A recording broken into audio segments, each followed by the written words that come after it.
প্রতিদিন ভোর হতেই ঢাকার বিভিন্ন প্রান্ত থেকে শত শত হকার পুরনো অকেজো ছেঁড়া প্লাস্টিক ও পাটের বস্তা সংগ্রহ করেন। তারা বাড়ি বাড়ি ঘুরে এসব বস্তা কিনে নিয়ে আসেন এবং পাইকারি দামে ঢোক ব্যবসায়ীদের কাছে বিক্রি করেন।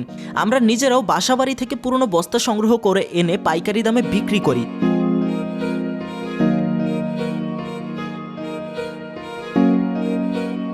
এই বস্তাগুলো হোটেল, বোর্ডিং সহ বিভিন্ন জায়গায় বিক্রি হয়। পাটের বস্তা প্রতিটি 12 থেকে 15 টাকায় কিনে 20 টাকায় বিক্রি করা হয়। প্লাস্টিকের বস্তার ওজন করে বিক্রি করা হয়, যার দাম 25 টাকা প্রতি কেজি।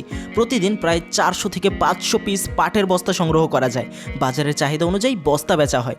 বাজারে ভালো চাহিদা থাকলে বেশি দাম পাওয়া যায়, কম চাহিদা থাকলে কম দামে বিক্রি করতে হয়। প্লাস্টিকের বস্তা সাধারণত 8 টাকা কেজি ধরে কিনে 12 থেকে 15 টাকায় বিক্রি করা হয়।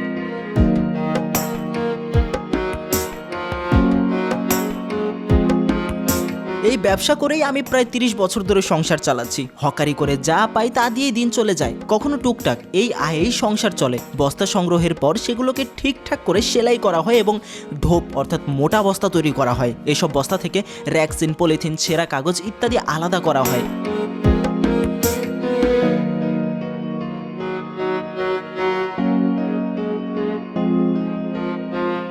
ভালো মানের বস্তা আলাদা করা হয় কারণ 5-6টা বস্তা মিলে একটানা ঢোপ তৈরি করা হয়। র্যাকসিন আলাদা করে বিক্রি করা হয় আর পলিথিন, ছেঁড়া কাগজ ও অন্যান্য ময়লা কম দামে বিক্রি করা হয়, যেমন 4 থেকে 6 টাকা কেজি।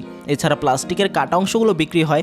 এগুলো থেকে পুনরায় দানা তৈরি করা যায়, যা দিয়ে নতুন প্লাস্টিক সামগ্রী বানানো হয়। সাদা রঙের দানা 1 নম্বর দানা হিসেবে পরিচিত, যা থেকে মানসম্মত প্লাস্টিক সামগ্রী তৈরি হয়।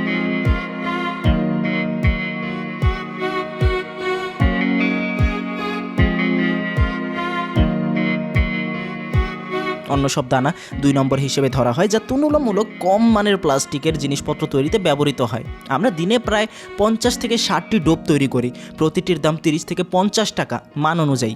প্লাস্টিকের বোতল ভাঙ্গারি মালও কিনি এবং ইমামগঞ্জ বা ইসলামাবাদে বিক্রি করি। যেসব এলাকায় প্লাস্টিকের দানা তৈরি করা হয় এবং সেগুলো দিয়ে নতুন পণ্য তৈরি করা হয়,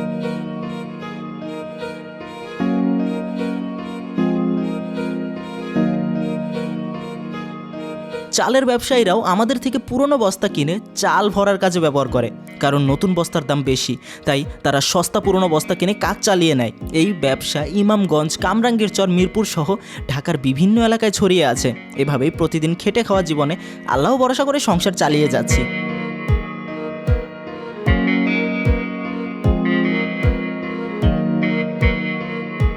এই ছিল একজন জীবন সংগ্রামী যুদ্ধ করা মানুষের দিক থেকে আজকের ভিডিওটা শেয়ার করে দিন প্রত্যেকের সাথে। লাইক এবং ফলো করে সাথেই থাকুন জুম বাংলার।